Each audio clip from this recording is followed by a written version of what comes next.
நாட்டின் 15வது குடியரசு துணைத் தலைவராக CP ராதாகிருஷ்ணன் பதவியேற்றார். இது தொடர்பான கூடுதல் விவரங்களோடு இணைகிறார் எமது செய்தியாளர் ராஜகுமாரன். வணக்கம் ராஜகுமாரன், உங்களிடம் இருக்கும் தகவலை சொல்லுங்கள். நாட்டின் 15வது குடியரசு துணைத் தலைவராக CP ராதாகிருஷ்ணன் பதவியேற்றுக் கொண்டிருக்கின்றார். அண்மையில் குடியரசு துணைத் தலைவருக்கான தேர்தல் நடைபெற்று முடிந்திருந்த நிலையில் CP ராதாகிருஷ்ணனுக்கு குடியரசு துணைத் தலைவராக குடியரசுத் தலைவர் அவர்கள் பதவி பிரமாணம் செய்து வைத்தார். பிரதமர் நரேந்திர மோடி உட்பட அரசியலமைப்பு சட்டத்தினுடைய முக்கிய பதவியில் இருக்கக்கூடிய அனைவரும் பங்கேற்றிருந்தார்கள்.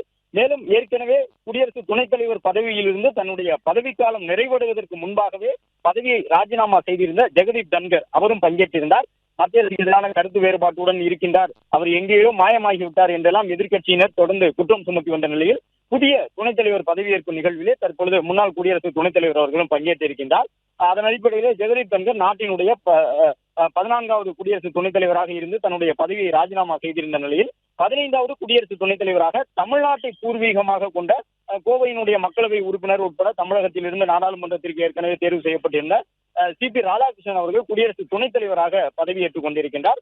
குடியரசுத் தலைவர் அவர்கள் பதவி பிரமாணம் செய்து வைத்திருந்தார். பிரதமர் உள்ளிட்டவர்கள் பங்கேற்றிருந்தார்கள்.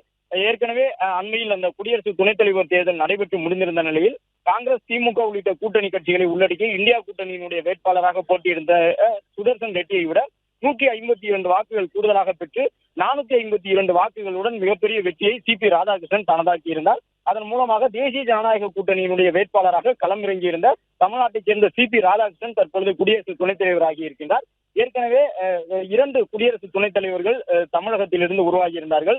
ராதாகிருஷ்ணன், வெங்கட்ராமன் உள்ளிட்டவர்கள் ஏற்கனவே இருந்து வந்த நிலையில் தற்பொழுது 3வது குடியரசு துணைத் தலைவராக தமிழ்நாட்டில் இருந்து இந்தியாவிற்கு தேர்வாகி இருக்கின்றார். அதன் அடிப்படையில் இந்திய துணை குடியரசுத் தலைவராக தற்பொழுது CP ராதாகிருஷ்ணன் அவர்கள் பதவியேற்றுக் கொண்டிருக்கின்றார்.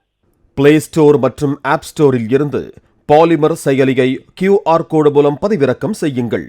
செய்திகளை உடனுக்குடன் பெறுங்கள்.